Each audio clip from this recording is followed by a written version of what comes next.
Mauvaise amitié. Mauvaise amitié, tel est intitulé notre thème de ce jour. Bonjour et bienvenue sur Pain Divin, votre plateforme de dévotion matinale. Nous allons nous baser sur deux passages. Le premier passage est tiré du livre de Proverbes. Proverbe 27, le verset 6.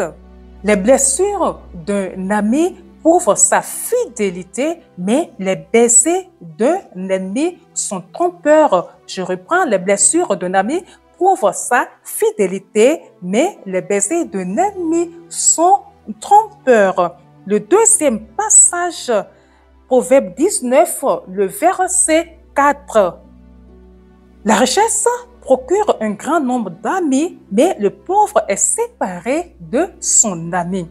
La richesse procure un grand nombre d'amis, mais le pauvre est séparé de son ami. Nous vivons, chers frères et sœurs, un siècle où l'hypocrisie est la norme. Un siècle où il est difficile de distinguer le vrai ami du faux. Il y a tellement des histoires tordues que nous entendons que beaucoup arrivent à conclure qu'il serait bien de ne même pas avoir d'amis, que cette histoire d'amitié ne tient plus. C'est un thème à rayer du dictionnaire, à rayer de nos vocabulaires.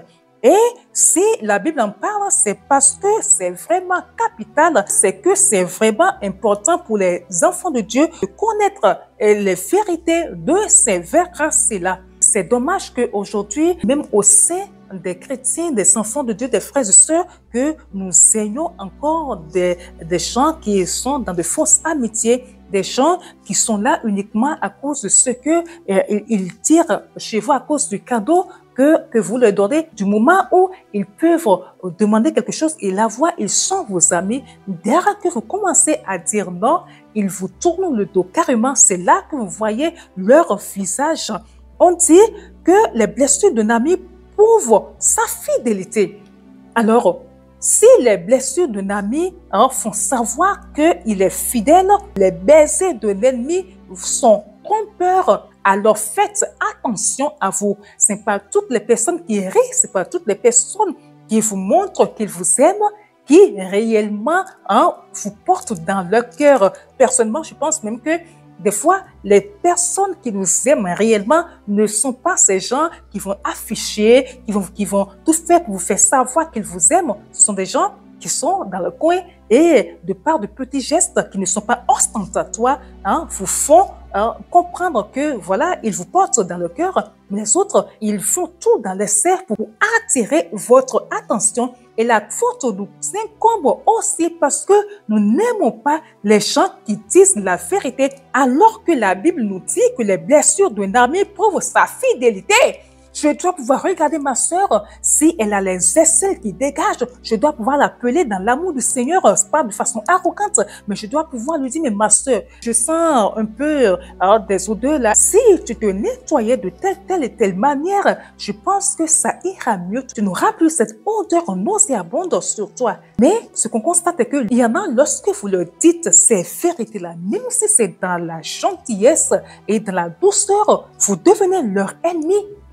Ils préfèrent des gens qui vont être là à les amadouer, les gens qui derrière eux parlent mal, les gens qui derrière eux, à la limite, les détestent dans le cœur, mais qui leur montrent leur temps, qui les embrassent, qui leur disent de paroles mielleuses, ils préfèrent ces gens-là.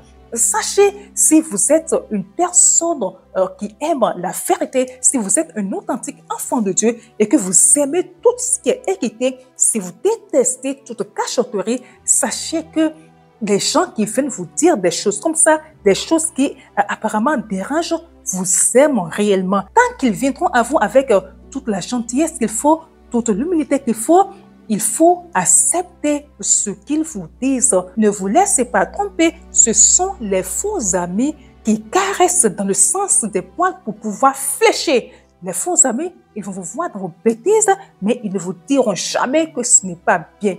Un enfant, une personne moins âgée que toi qui te dit une vérité, si tant est qu'elle te le dit de façon polie, oublie ton âge, oublie ce que tu es et pose-toi la question. Dis-toi que elle peut avoir raison, mais ne fais pas d'elle ton ennemi. Ne dis pas qu'elle n'a pas le droit, elle n'avait pas à te le dire parce que pour toi, alors tu es une supérieure, tu es un supérieur, tu es à un tel niveau où on ne peut pas te dire telle chose. Non, c'est pas possible, c'est pas bon comme ça, on n'avance pas. Sachez également que lorsque vous donnez des cadeaux, lorsque vous êtes tout le temps en train de donner des cadeaux à des gens, ils vont vous aimer. Attention, je ne suis pas en train de vous dire de ne pas donner de cadeaux. Non, ce n'est pas mon intention. Je veux juste que vous compreniez que lorsque on donne, on ne fait que donner, donner, donner, donner, et que les gens viennent à vous parce que vous donnez, vous n'arrivez pas, on n'arrive pas à savoir exactement qui aime vraiment et qui est là juste pour les gestes, quoi. C'est pour cela qu'il y a certains riches, quand ils veulent se marier, qui se font passer pour des personnes démunies, des personnes modestes, afin de pouvoir trouver le réel amour. Il n'y a personne qui ne viendra pas à eux à cause de ce qu'ils sont, mais à cause de ce qu'ils sont réellement.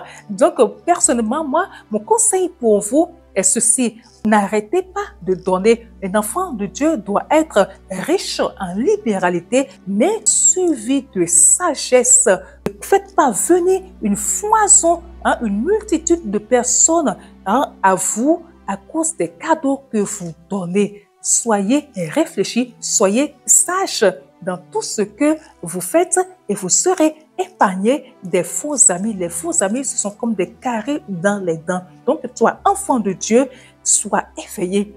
Avant quoi que ce soit, demande à Dieu. Avant de faire des dons, demande à Dieu.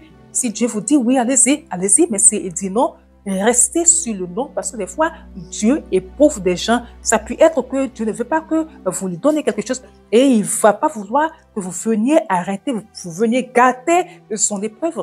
Bref, demandez tout à Dieu et surtout ne détestez pas les personnes qui vous disent la vérité. Ces personnes sont rares. Chérissez-les. Tant qu'ils ne vous disent pas des choses de façon mal polie et qu'ils viennent à vous avec toute la politesse qu'il faut, alors considérez réellement ce qu'ils vous disent. Je ne vous demande pas de prendre tout, mais considérez quand même. Le Saint-Esprit vous confirmera, si vous êtes sincère avec vous-même, que ce qu'ils sont en train de vous reprocher est vrai. Allez, on s'arrête ici. Que cette parole soit ancrée en nous afin que nous sachions comment marcher pour ne pas avoir des soucis venant des personnes qui nous entourent et que nous appelons des amis. Bonne journée à vous. Avancez dans la paix du Seigneur. Shalom.